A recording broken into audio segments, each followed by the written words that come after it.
السلام علیکم ورحمۃ اللہ تعالی وبرکاتہ۔ الحمدللہ رب العالمین والعاقبۃ للمتقین والصلاة والسلام علی سید المرسلین وعلی آلہ واصحابہ الکریم، اما بعد فاعوذ باللہ من الشیطان الرجیم، بسم اللہ الرحمن الرحیم۔ قال اللہ تبارک وتعالی فی القرآن المجید والفرقان الحمید والنازعات غرقا والناشطات نشطا، صدق اللہ العظیم وصدق رسولہ النبی الامین المتین الکریم، ونحن علی ذلک لمن الشاہدین والشاکرین والحمد للہ رب العالمین۔ برادران اسلام، آئیے بڑے ادب و احترام کے ساتھ، محبت و خلوص کے ساتھ، سب سے پہلے ہم سب کے آقا، پیارے آقا محمد عربی صلی اللہ تعالی علیہ وسلم کی بارگاہ بقدس پناہ میں درود و سلام کا تحفہ پیش کریں۔ پڑھیے بآواز بلند، اللہم صلی علی سیدنا شفیعنا حبیبنا و مولانا محمد بارک وسلم، صلاۃ و سلام علیک یا حبیبی یا رسول اللہ صلی اللہ تعالی علیہ وسلم۔ قرآن مجید فرقان حمید کی جو تفسیری مجلسیں قائم کی گئی ہیں شہر سرا کے اندر، لیکن یوں محسوس اور معلوم ہوتا ہے کہ یہاں آبادی کم ہے یا پھر لوگ آنا ہی نہیں چاہتے ہیں۔ قرآن سے ہماری دوری اتنی کثرت کے ساتھ ہوئی ہے، ناچ گانوں نے، فلم بازی نے، مکاری اور فریبی نے، کھیل کے کود اور ناچ نے ہمیں دین سے اتنا دور کر دیا ہے کہ ہمیں آج ٹی وی سے زیادہ کسی اور سے محبت نہ رہی۔ جہاں ہمیں قرآن سے پیار و محبت ہونی چاہیے تھی، ہماری دینی محفلوں کو آراستہ کرنا چاہیے تھا، قرآن کی محفلیں جہاں چل رہی ہوں وہاں مچل مچل کر روح کی غذا حاصل کرنے کے لیے ہمیں تڑپ کر حاضر ہونا چاہیے، لیکن اس عالم میں بھی ہم بہت پیچھے رہ گئے ہیں۔ بہرکیف اللہ اس علاقے میں اپنی رحمتیں اور برکتیں خوب عطا فرمائے، کیونکہ اللہ تبارک و تعالیٰ جب ہدایت کے راستے کشادہ فرماتا ہے، کسی کے لیے ہدایت کے راستے کو کھول دیتا ہے، پھر اس کو کوئی گمراہ نہیں کر سکتا، اور جسے اللہ ہدایت دیتا ہے تو پھر اسے خود بخود اس راہ پر کھینچ کر لے آتے ہیں فرشتے۔ سورہ نبا یعنی کہ پہلی سورت جو 30ویں پارے کی ہے، اس سورت کو ہم مکمل طور پر ختم کر چکے۔ 30ویں پارے کی دوسری سورت سورہ النازعات جو ہے، آج یہاں سے اس کی ابتدا ہے اور آپ ہی کے علاقے سے ابتدا کی جاتی ہے۔ سورہ نبا کے بعد جو سورت آتی ہے وہ سورہ النازعات ہے۔ اس سورت میں اللہ تبارک و تعالیٰ نے اولاً چند قسمیں اٹھائی ہیں، یعنی کہ آپ کسی بات کو کہنے کے لیے جب قسم کھاتے ہیں کہ فلاں کی قسم میں نے ایسا کیا، کوئی اپنی ماں کی قسم کھاتا ہے، کوئی اپنے باپ کی قسم، کوئی قرآن کی قسم کھاتا ہے کہ میں فلاں جگہ گیا تھا، فلاں قسم فلاں قسم۔ تو اللہ تبارک و تعالیٰ نے بھی ایک بات بیان کرنے کے لیے سب سے پہلے یہاں قسم اٹھائی ہے، اور وہ قسم کس کی اٹھائی ہے آپ سنیں گے۔ پہلی آیت کریمہ رب ارشاد فرماتا ہے والنازعات غرقا، قسم ہے ان فرشتوں کی جو سختی کے ساتھ جان کو کھینچ لے۔ کن فرشتوں کی؟ ان فرشتوں کی قسم ہے جو سختی کے ساتھ کیا کرتے ہیں؟ جان کو کھینچ لے۔ یہ کون ہے یہ فرشتے؟ جو روح قبض کرنے والے جو سب سے بڑے سردار ہیں نا، حضرت اسرائیل علیہ السلام، ان کے ماتحت 500 ایسے فرشتے ہیں، جب کسی کی روح قبض کرتے ہیں تو 500 فرشتوں کو پہلے بھیج دیتے ہیں جس کی روح نکالنی ہوتی ہے، لیکن روح جب نکالنے کی باری آتی ہے رب ارشاد فرماتا ہے وہ سختی کے ساتھ نکالتے ہیں۔ کس کی روح؟ کافر کی روح۔ اور دوسرا وہ بدعمالی آ کر کے زندگی بسر کرتا رہا، اللہ اور اس کے رسول کو بھول کر اس زمین کے اندر زندگی بسر کرتا رہا، اسے یہ احساس تک نہ رہا کہ یہ زمین میرے رب کی دی ہوئی ہے، یہ دکان و مکان میرے رب کا دیا ہوا ہے، یہ جو کاروبار آج مجھے اونچائی پر پہنچا رہا ہے یہ میرے رب کا دیا ہوا ہے، آج جو کپڑا اپنے جسم پر میں سجا رہا ہوں یہ میرے رب کی نعمت، اپنے ہاتھوں سے اٹھا کر نوالا بنا بنا کر جو اپنے منہ میں ڈال کر رزق اپنا پیٹ بھر رہا ہوں نا، یہ میرے رب کی نعمت۔ انسان بھول گیا، بھول کر یہ تصور کر رہا ہے کہ مجھے موت نہیں ہے، مرنا نہیں، اسے موت کا یہ ایک لمحے کے لیے خیال تک نہیں آتا۔ اور انسان کو موت کا خیال آتا کب ہے؟ جب حضرت اسرائیل علیہ السلام آ کر ہمارے گھر میں یا ہمارے پڑوسی میں کسی کی روح کو قبض کرتے ہیں، تب ہمیں احساس ہوتا ہے کہ ہمیں بھی مرنا۔ لیکن افسوس، مال کا احساس زندگی بھر رہتا ہے، تجارت میں نقصان ہو جائے تو اس کا احساس کئی مہینوں کئی سالوں تک رہتا ہے، لیکن ہمارے پڑوس میں ہمارے رشتہ داروں میں کوئی مر جائے تو ہمیں موت کا احساس جو ہوتا ہے نا، وہ احساس صرف اسے دفنانے تک رہتا ہے، اس کے بعد وہ احساس ہمارا ختم ہو جائے. پھر ہم فارغ ہو کر یہ سوچنے لگتے ہیں کہ ہمیں مرنا نہیں ہے، ہمیں قبر میں جانا نہیں ہے. رب کہتا ہے کہ مجھے قسم ہے ان فرشتوں کی جو آئیں گے اور اس انداز سے جان کھینچیں گے، روح قبض کریں گے کہ بڑی سختی ہوگی. اس کیسی سختی ہوگی؟ حدیث اٹھا کر دیکھیں. 500 فرشتے جو پہلے آئیں گے نا، ان کے ایک ہاتھ میں جہنم کی آگ ہوگی اور ایک ہاتھ میں جو ہے جہنم کا کوڑا ہوگا. ہر 500 فرشتوں کے ہاتھ میں کیا ہوگا؟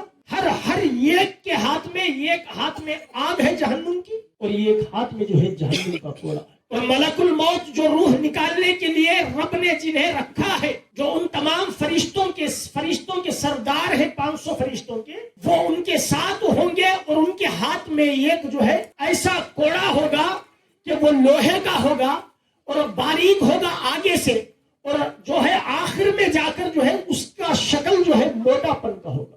آقا ارشاد فرماتے ہیں وہ جہاں جا کر موٹا شکل کا اختیار کرے گا، اس موٹے شکل میں ہر طرف جہنم کے میخ لگے ہوئے ہوں گے کانٹوں کی طرف. اور جب زمین پر اتریں گے وہ 500 فرشتوں کے ساتھ کسی کی روح قبض کرنے کے لیے، دیکھیں گے کہ اگر کافر ہے، اگر خدا کا انکار کر کے زندگی بسر کر رہا ہے، قرآن کا انکار کر کے رسول کا انکار کر کے زندگی بسر کر رہا ہے، اللہ اور اس کے رسول کو بھول کر، آخرت کو بھول کر، قبر کا انکار کرتے ہوئے، حشر کا انکار کرتے ہوئے زندگی بسر کر رہا ہے، تو ملک الموت وہ جو ہتھیار ان کا ہوگا وہ اٹھا کر اس انسان کے جو ہے جسم پر مارے، وہ نظر کسی کو نہیں آئے. حضور ارشاد فرماتے ہیں اس میں نوکیلے جو کانٹے ہوں گے انسان کے ہر رگ میں جا کر پیوستہ ہو جائے. پیوستہ ہو جانے کے بعد موت کی سختی سنیے. حضرت علی نے ارشاد فرمایا اگر کسی کو تلوار سے کاٹ کر ٹکڑے کر دیا جائے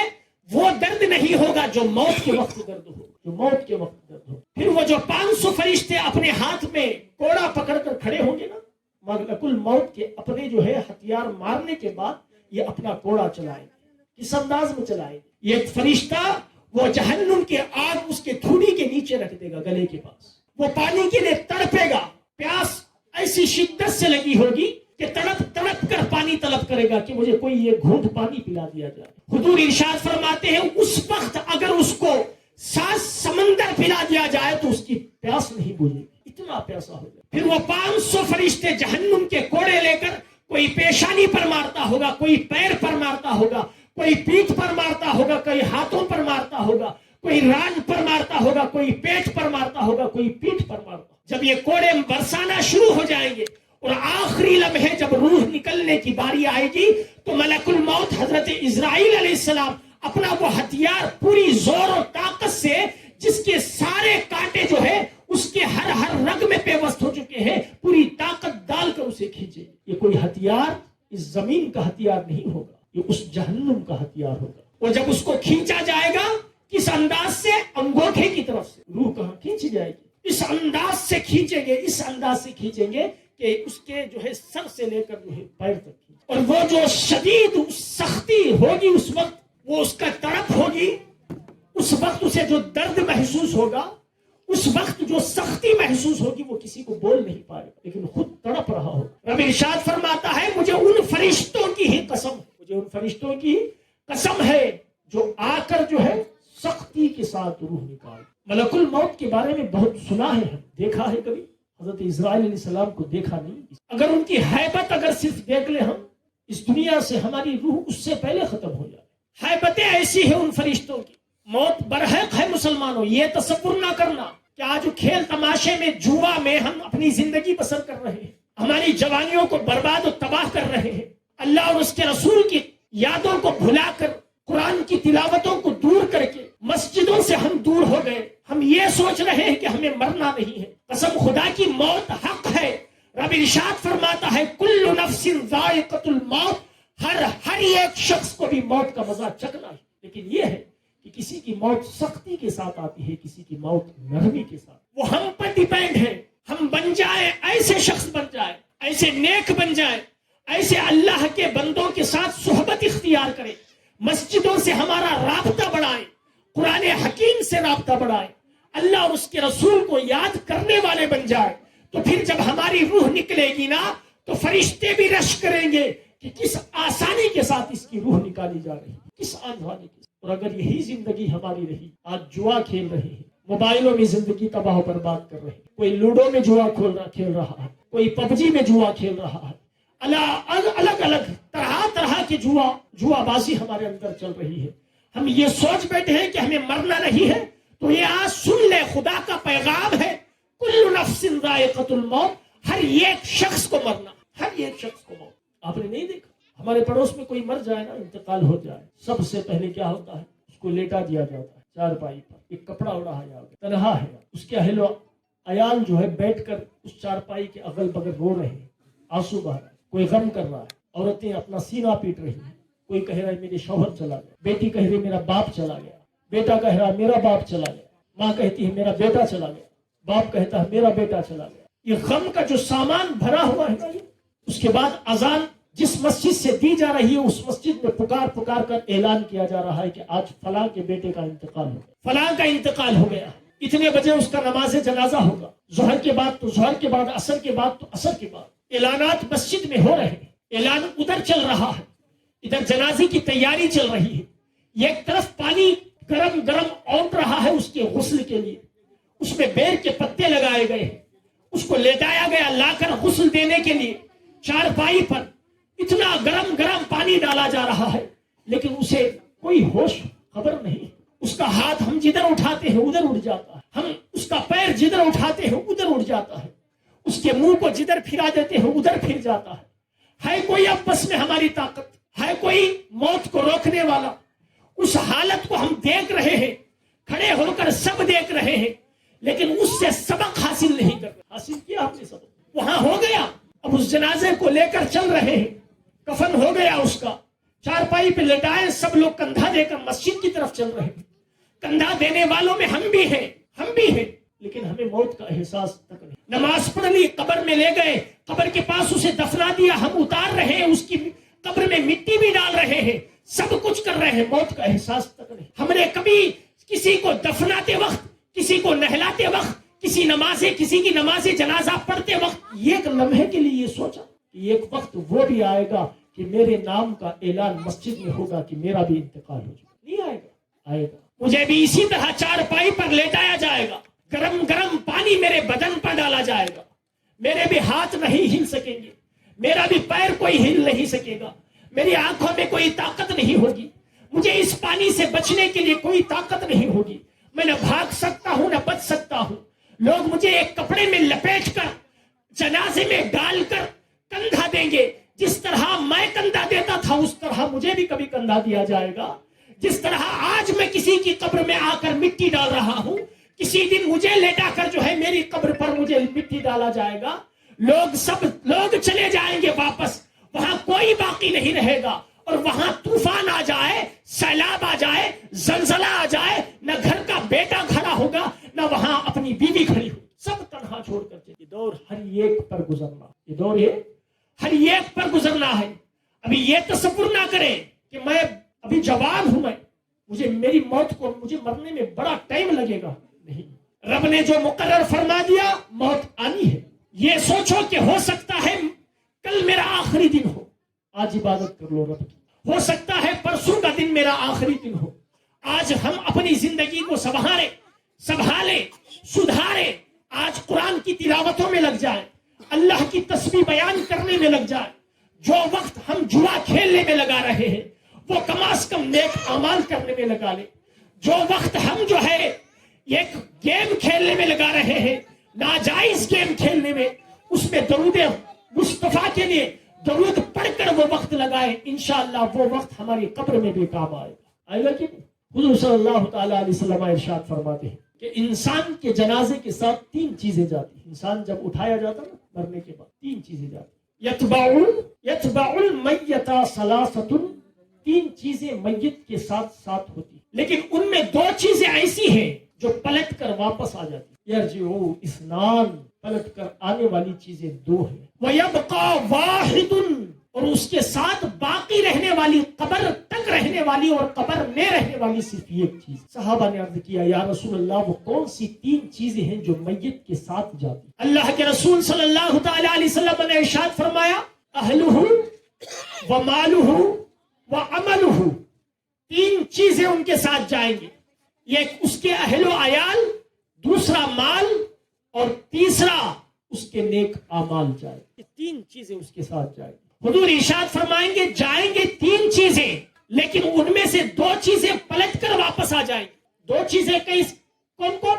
یرجعو اہلہ ومالہ، اس کے اہل و عیال پلٹ کر آ جائیں گے، اس کا مال پلٹ کر آ جائے گا، اور جس کے لیے وہ ساری زندگی اپنے بچوں کے لیے کرتا کہ نہیں انسان، اپنے بچوں کے لیے دوسروں کے بچوں کا خون چوس لیتا، غریبوں کا خون چوس کر جو ہے اپنے بچوں کی پرورش کرتا ہے، غریبوں کا خون چوس کر اس کا مال مار کر جو ہے اپنے بیٹے کو امیر بنانے کی کوشش کرتا ہے، غربا و مساکین کو پیس کر اس سے کولی و مزدوری کروا کر اور ناجائز طریقے سے جو اس کی مزدوری تھی وہ تک نہیں دیتا، بلکہ کم مزدوری میں کام کرا کر جو ہے اس کا خون چوس کر اپنی اولاد کو سیراب کرتا ہے اور مالدار بناتا ہے۔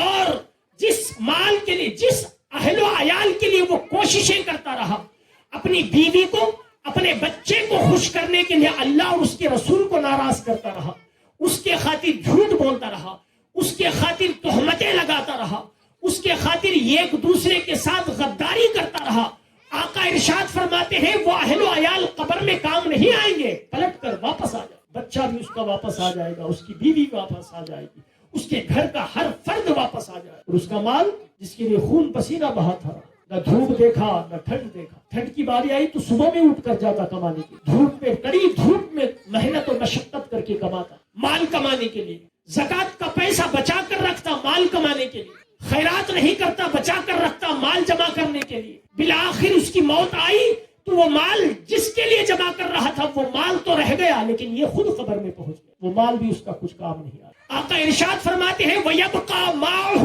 عَمَلُهُ، اس کی قبر میں کوئی کام آئے گا تو صرف اس کا عمل کمائے۔ کون کام آئے گا؟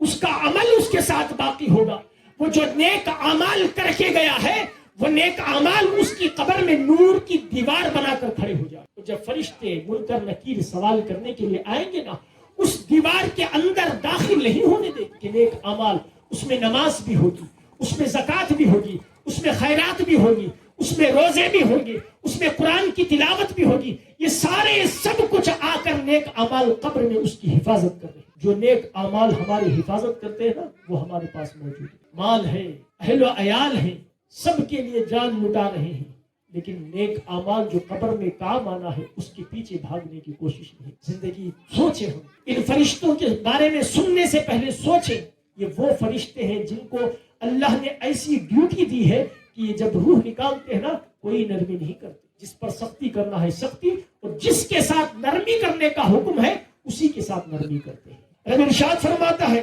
کہ مجھے قسم ہے ان فرشتوں کی جو جان سختی کے ساتھ نکالتے ہیں۔ پھر آگے ارشاد فرماتا ہے وَالنَّاشِطَاتِ نَشْطًا، اور قسم ہے ان فرشتوں کی جو جان نرمی کے ساتھ نکالتے۔ یہ کس کی جان؟ مسلمانوں کی جان، مومنوں کی جان، جو اللہ پر ایمان رکھتے ہیں، اللہ اس کے رسول پر ایمان رکھتے ہیں، قرآن پر ایمان رکھتے ہیں، آخرت پر ایمان رکھتے ہیں، قبر پر ایمان رکھتے ہیں، حشر پر ایمان رکھتے ہیں، پل صراط پر ایمان رکھتے ہیں، اور جنت اور دوزخ پر ایمان رکھتے ہیں۔ ان لوگوں کے لیے یہ ہے کہ ان کی جب جان نکالی جائے گی نا تو بڑی نرمی کے ساتھ جان نکالے، ان کے ساتھ کوئی سختی نہیں۔ یہ دو قسمیں کھائی اللہ نے، پھر آگے قسم کھاتا ہے رب تبارک و تعالیٰ وَالسَّابِحَاتِ سَبْحًا، اور قسم ہے ان فرشتوں کی جب جان نکالنے کے بعد اڑ کر جاتے ہیں تو بڑی آسانی کے ساتھ جاتے ہیں۔ کس کے ساتھ جاتے ہیں؟ بڑی آسانی کے ساتھ جاتے ہیں۔ پھر آگے ارشاد فرماتا ہے فَالسَّابِقَاتِ سَبْقًا، پھر یہ آگے بڑھ کر جلدی پہنچے، یعنی کیا کرتے ہیں؟ پھر جلدی کرتے ہیں اپنے امور میں۔ اللہ نے جو کام سونپا ہے کہ یہ کام کرنا ہے تو اس کام میں جو ہے بڑی جلدی کرتے ہیں، یہ فرشتے ایسے ہیں۔ پھر اللہ تبارک و تعالیٰ ارشاد فرماتا ہے فَالْمُدَبِّرَاتُ أَمْرًا، پھر کام کی تدبیر کرے کہ کافروں پر ضرور عذاب ہوگا۔ یہ قسم کھانے کے بعد ارشاد فرماتا ہے یہ قسم پوری کیوں کھائی گئی؟ یہ قسم اس وجہ سے کھائی گئی، قسم کھانے کے بعد کہتے نا ہم کوئی چیز جواب قسم کہتے ہیں اس کو، کیا جواب قسم، ارے قسم سے یہ کام کروں گا۔ اللہ نے قسم کھا کر ارشاد فرمایا کہ ضرور ضرور کافروں پر عذاب ہوگا۔ کیا ہوگا؟ ضرور ضرور کافروں پر کیا ہوگا؟ عذاب ہوگا۔ یہ نہیں کہ یہاں دنیا میں رہ کر اللہ کا انکار کرتے رہے، روز حشر کا انکار کرتے رہے، قبر سے اٹھائے جانے کا انکار کرتے رہے، قرآن کا انکار کرتے رہے، پھر بھی ان کے ساتھ آسانی ہوگی، ایسا نہیں۔ رب ارشاد فرماتا ہے قسم فرشتوں کی ان کے ساتھ ضرور جو ہے آخرت میں عذاب دیا جائے۔ یہ وہ آیتیں تھیں، انشاءاللہ اس کے بعد والی آیتیں جو ہے آپ کو ضرور سناؤں گا میں۔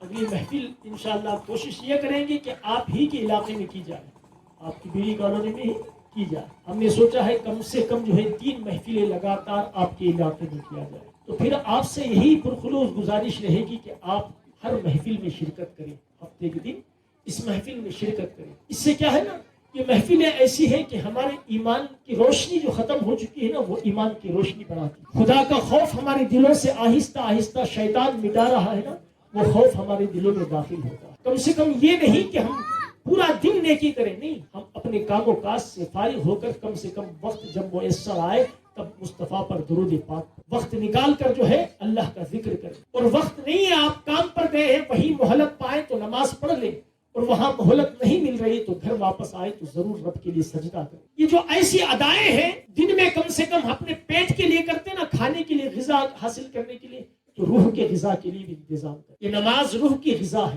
خدا کا ذکر روح کی غذا ہے، درود مصطفیٰ پر پڑھنا جو ہے یہ روح کی غذا ہے۔ یہ غذا ہم دن میں ٹائم بنا کر رکھیں گے نا، رات کا کوئی حصہ نکالیں گے نا، تو ہمارے کاموں سے فارغ ہو کر جب یاد مصطفیٰ میں، یاد خدا میں چند لمحے نکال دیں، وہ ادائیں رب کو اتنی پسند ہوگی، وہ ہمارے نامہ اعمال میں محفوظ ہو جائیں گی۔ پھر جب ہمارے نامہ اعمال تولے جائیں گے، وہ جو مصطفیٰ پر درود پڑا ہے وہ ہماری بدیوں پر وزن ہو جائے۔ تو لہذا ہم اپنی زندگی کو سدھارنے کی کوشش کریں۔ بس اللہ کی بارگاہ میں دعا ہے کہ اللہ تبارک و تعالی ہم تمام کے گناہ صغائر و کبائر کو معاف فرمائے، ہماری اس محفل کو